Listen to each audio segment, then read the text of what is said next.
गुरु भगवान के शुक्राने हैं। एक पॉइंट अच्छी लग रही थी आज कि हम पुरानी धारणाओं को मन में जो बिठा लेते हैं उसकी वजह से हमारे पूरे मन पर, शरीर पर, भावों पर, क्रियाओं पर, जीवन पर प्रभाव पड़ता है और हम उनको बदल नहीं पाते, क्योंकि जिस माइंड ने प्रॉब्लम क्रिएट की है वही माइंड सॉल्यूशन नहीं ढूंढ सकता है। तो हमें उस पुराने माइंड को कहना होगा कुछ जो भी हम समझें, ताकि वो पुराने माइंड को हम कहें कि तुम हटो और नई बात को हम लाएं। तो नई बात को बार बार हमको अपने से कहना पड़ेगा। होता क्या है, गुरुवाणी में आता है कि भगवान तो हमारे कर्मों का कितना ख्याल रखते हैं कि हमने न जाने किस किस जन्म में, किस किस परिस्थिति में परवश होकर क्या क्या कर्म किए हैं। उन संपूर्ण कर्मों से सर्वथा रहित करने के लिए आप कितना विचित्र विधान करते हैं। मैं तो आपके विधान को किंचन मात्र भी समझ नहीं सकता और यह मेरे शक्ति भी नहीं है कि मैं आपके विधान को समझ सकूं। इसलिए हे नाथ, मैं उसमें अपनी बुद्धि क्यों लगाऊं? मेरे को तो केवल अपनी तरफ ही देखना है। कारण कि आप जो कुछ विधान करते हैं उसमें आपका हाथ रहता है, अर्थात वो आपका ही किया हुआ होता है जो मेरे लिए परम मंगलमय है।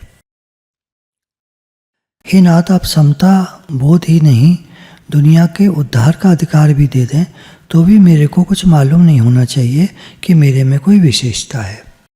हम तो भजन में लगे रहें। होता क्या है, हम भजन में न लगकर मन के साथ मिले रहते हैं।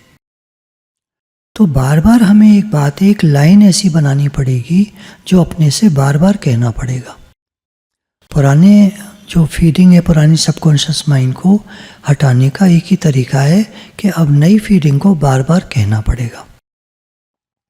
भगवान का तो हर विधान मंगलमय है और भगवान हमको क्षमा भी करते हैं हमारी गलतियों पर। आज एक प्रार्थना आई है यूट्यूब पर, शायद आपने सुनी होगी, 3 मिनट की है केवल। तो मैंने तो न जाने जीवन में और जन्मों जन्मों कितने क्या क्या कर्म किए हैं, मुझे याद भी नहीं है, मालूम भी नहीं है। तो भगवान एक आप ही हैं जो मुझे क्षमा कर सकते हैं। अब मैं क्षमा योग्य हूं या नहीं हूं पता नहीं, पर आप मुझे क्षमा कर सकते हैं, ये मुझे मालूम है। तो उसके लिए हमको सॉरी फील करना और एक नए विचारधारा को अपने सामने प्रकट करना, जो भी हम चाहते हैं उस विचारधारा को प्रकट करने से, बार बार कहने से माइंड की थिंकिंग चेंज होगी, सबकॉन्शियस माइंड चेंज होगा और एक नया माइंड हमारे सामने निकल कर आएगा, कॉन्शियस माइंड से मिला हुआ, जो आज हम सोच रहे हैं। आज का जैसे एक ट्रेन 30 मील की रफ्तार से जा रही हो, एक 60 मील की, तो 60 वाली जीतेगी, आगे निकल जाएगी। तो हमारे विचार पुराने विचारों को काटने में समर्थ हैं, पर शर्त यही है कि आज हमें बार बार कहना होगा, उन विचारों को फील करना होगा दिल से, जो हम नए विचार धारण करना चाहते। गुरु भगवान के शुक्राने हैं।